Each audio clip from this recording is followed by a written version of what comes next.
wamekutengenezea mazingira ya kubaki chini. Umetengenezewa mazingira ya kubaki katika mzunguko wa maumivu na kuhangaika. Kuna watu wanaojua siri hii, wao wanaoperate, wanafanya kazi nyuma ya pazia na kutawala kundi kubwa la watu. Sasa usipojua siri hii utabaki kuwa chini kote duniani, na hasa katika nchi pia zinazoendelea. Zingatia hili. Hisia zako, hisia ulizonazo zina nguvu kubwa sana katika kukufanya kuwa mtu aliyefanikiwa au mtu aliyeshindwa, kuinuka kwenda juu au kubaki chini. Taarifa yoyote iliyoambatanishwa na hisia inaenda moja kwa moja katika mfumo wako wa ndani, akili yako ya ndani, na kila hisia inabeba taarifa fulani.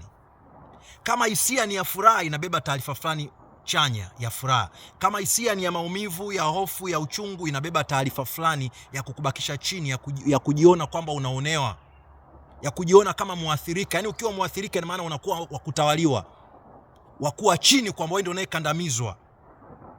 Na zile hisia na hizo taarifa zinapokuwa zinajirudia kwa muda mrefu, zinatengeneza ngome katika akili yako ya ndani. Ukienda katika mifumo ya kidini, umejazwa hofu. Kila ambaye anakuwa mwaminifu katika dini, kila dini ili ikubakishe katika hiyo dini lazima ikutengenezee hofu fulani, kwamba ukipingana, ukienda tofauti na tunachokifundisha, kuna madhara haya. Yale madhara yanaenda kukutengenezea hofu. Hofu ni hisia ambayo inakwambia ya kwamba sistahili kuwa huru katika maisha yangu, unabaki kuwa mtumwa. Ukienda kwenye siasa, unatengenezewa hofu. Migogoro mingi ya kisiasa haipo kukusaidia. Kuna drama zinazoendelea katika siasa, lengo lake ni kukubakisha chini. Siasa zimewafanya watu wengi kubaki na hofu, kubaki na maumivu, kuishi katika hali ya sintofahamu. Hizo hisia zote hizo ni hisia zinazokubakisha chini, zinazokuonyesha kwamba wewe ni muhangwa au ni muathirika, mtu ambaye unakandamizwa. Ukienda kwenye vyombo vya habari, ndo usiseme. Habari nyingi zilizopo kule zimebeba hisia ya kukuumiza. Wakati naanza kutengeneza usafi wa nishati yangu ya ndani, niliona badiliko kubwa. Mwanzoni nikiwa macho yangu yamefumba, nikiwa katika usingizi wa pono, kutokana na mifumo ambayo inalaza watu wengi usingizi, na mimi kabla sijapata mwamko, nilikuwa naangalia tu vyombo vya habari bila kuchagua, naangalia, no way, no problem, hakuna tatizo lolote. Lakini kuna wakati nikashangaa, kila nikitazama taarifa ya habari, naanza kuona nishati yangu inapungua, nguvu yangu inapungua, naanza kujiona na kuwa dhaifu, sijisikii kama vizuri hivi. Nikaanza kufuatilia ni habari gani nazozitazama ambao zinaniletea hali hii. Kwa hiyo ikawa kuna ule muda wa kuangalia taarifa ya habari, wa kusikiliza habari fulani, au kuna chombo cha habari fulani nafuatilia, na shangaa nikaanza kunotice, nikagundua katika labda habari 10, habari karibia 7 zote ni habari mbaya, habari za kutia hofu, habari za kuumiza, za kufanya umuonee mtu huruma, za kufanya umchukie mtu fulani. Angalia kafanya hiki, angalia kafanya kile. Sasa wewe bila kujua, hizo hisia hizo zinakuwa zimebeba taarifa. Taarifa inahusiana na malalamiko. Angalia mtu wa chini, mtu anayekandamizwa chini, anayeumia, wa kuumia ndiye anayelalamika. Kwa hiyo zile habari zile zinakutengenezea hisia ambazo hizo hisia zinakubakisha chini. Na kumbuka, ni kwa miaka mingapi umekuwa ukifuatilia hizo habari? Ni kwa miaka mingapi umekuwa ukifuatilia mifumo ya kisiasa, wewe ukidhani hawa watu wako kwa ajili ya kukusaidia, lakini kumbe ni watu ambao wanafanya kazi kama vibaraka, nyuma ya nguvu kubwa zinazofanya kazi nyuma yao za kuwalaza watu usingizi, kuwaondoa watu katika focus ya kutambua nguvu iliyo ndani yao, watu waanze kutazama nje. Lakini ukienda kwenye sehemu za huduma za kijamii, ndo usiseme. Watu walio maskini wanabaki kuwa maskini kwa sababu hata sehemu ambazo wanatakiwa wapate huduma kwa furaha imekuwa ni maumivu. Nakumbuka kuna wakati fulani miaka michache iliyopita, nilienda kwenye ofisi moja ya kodi, ofisi ya kijamii, na watu walio pale ndio wanafanya ile ofisi iwepo ni watu ambao waaminifu, wamefanya biashara zao, wameenda pale kulipa kodi. Sasa kulikuwa kuna watu wengi wako pale, na kundi kubwa walikuwa ni wazee waliostaafu. Hiyo sehemu nilioenda, kundi kubwa walikuwa ni wazee ambao wamestaafu, sasa wanajikimu. Kumbuka hata pension yenyewe wanaoipata sio kubwa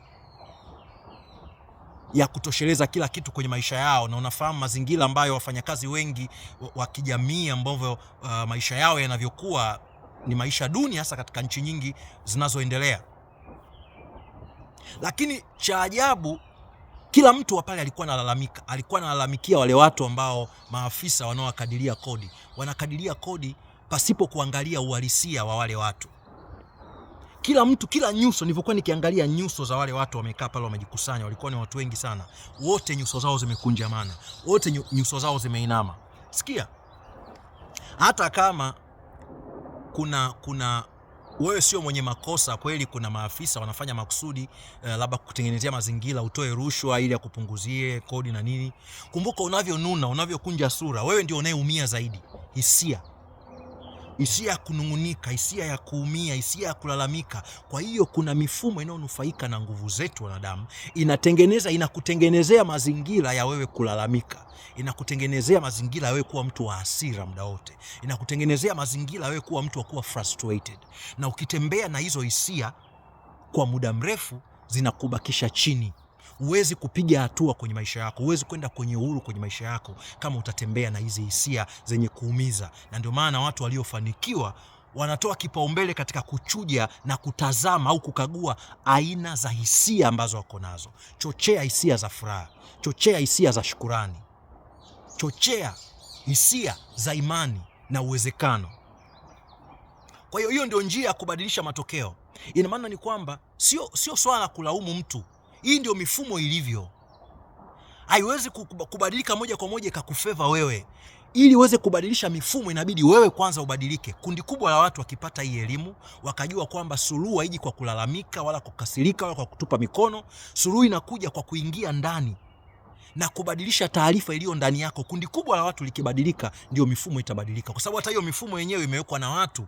Sio kama unanielewa, kuna watu wanaotawala. Ina maana kundi kubwa la watu wanaojielewa sasa hivi, kundi kubwa la watu wenye mioyo mizuri, wenye mioyo ya huruma na kujijali, wanapojitambua, wao sasa watachukua utawala. Kwa sababu ukishajitambua, unaanza kuwa juu ya mazingira yako, unakuwa master, unakuwa mtawala wa mazingira yako, sio mazingira inakutawala wewe. Sasa kundi kubwa la watu tukiingia katika huu mwelekeo wa kujitambua, ndio mabadiliko yatakapotokea.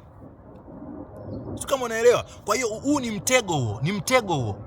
Unapewa sababu ya kulalamika, unapewa sababu ya kukasirika. Sababu unayo, lakini huo ni mtego. Hata kama una sababu ya kulalamika, ondoa focus, toa mkazo wako kutoka kwenye kulalamika mpaka kwenda kwenye kufanya mambo kwa usahihi.